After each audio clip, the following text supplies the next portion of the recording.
Civilian के military trial के हवाले से समाअत सुप्रीम कोर्ट में आज थी। अभी समाअत जो है वो खत्म हुई है।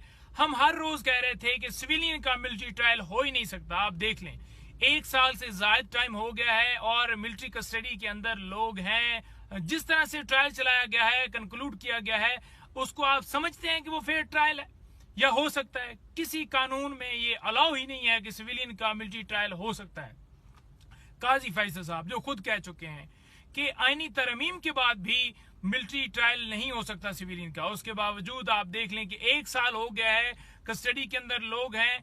11 महीने हमें बता दें कि कोई कानून कहता हो, कोई आइन कहता हो कि 11 महीने किसी का फिजिकल रिमांड जो है वो हो सकता है। 11 महीने हसन न्याजी का जो है वो टाइम हो चुका है। 1 साल टाइम या उससे ज्यादा टाइम हो गया है। इस वक्त जो सिविलियन लोग हैं वो मिलिट्री कस्टडी में है। जिस तरह से ट्रायल चलाया गया है वहां पर ना वकला की प्रॉपर एक्सेस है, ना फैमिली को मिलने दिए जा रहा है। और एक बंद कमरे के अंदर एक मेजर कर्नल कोई जो लॉ के हवाले से कुछ जानते ही नहीं है, वो ट्रायल जो है उन्होंने कंक्लूड किया है। और सुप्रीम कोर्ट बजाय ये कि उनकी कस्टडी जो है वो मिलिट्री से वापस ली जाती, जो आम कस्टडी जैसे आम जहां पर लोगों के आम ट्रायल चल रहे हैं, जहां पर दहशतगर्दी की अदालतें भी मौजूद हैं, जहां पर हर जुर्म की अदालत मौजूद है, तो उन तमाम अदालतों के होते हुए इस तरह से बंद कमरों के अंदर उनके साथ जो बुरा सलूक किया जा रहा है, जैसे हथकड़ियों में जो है वो थे लास्ट टाइम जब उनकी फैमिली की मुलाकात हुई और जो आज अदालत के अंदर भी बताया गया।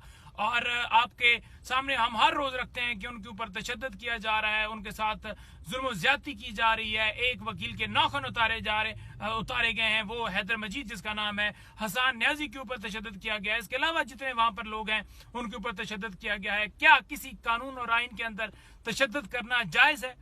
क्या मिलिट्री के अंदर भी जो है आम लोगों के ट्रायल चलाना वो जायज है? नहीं है। मिलिट्री कस्टडी जिस तरह से वो की जा रही है, जिस तरह से ट्रायल किया जा रहा है, बिल्कुल गैर आईनी है, गैर कानूनी है। और हम इस चीज की शदीद मजम्मत करते हैं। हम कहते हैं कि किसी सूरत सिविलियन का मिलिट्री ट्रायल हो ही नहीं सकता।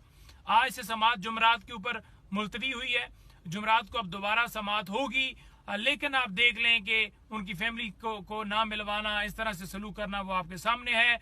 इंशाअल्लाह ताला अदालतों का दरवाजा हम खटखटाते रहेंगे। कानून और आइन के अंदर रहकर अपनी जंग जो है वो हम जारी रखेंगे। लेकिन अदालतों को देखना चाहिए कि किस तरह जुल्म जबर किया जा रहा है, किस तरह उनके साथ रवैया किया जा रहा है। जब दूसरी अदालतें मौजूद हैं तो उनकी मौजूदगी होने के बावजूद यहाँ पर कैसे ट्रायल किया जा सकता है? तो इंशाअल्लाह ताला आप देखते हैं जो भी फिर समाअत होती है आपके सामने आएगा। बहुत शुक्रिया।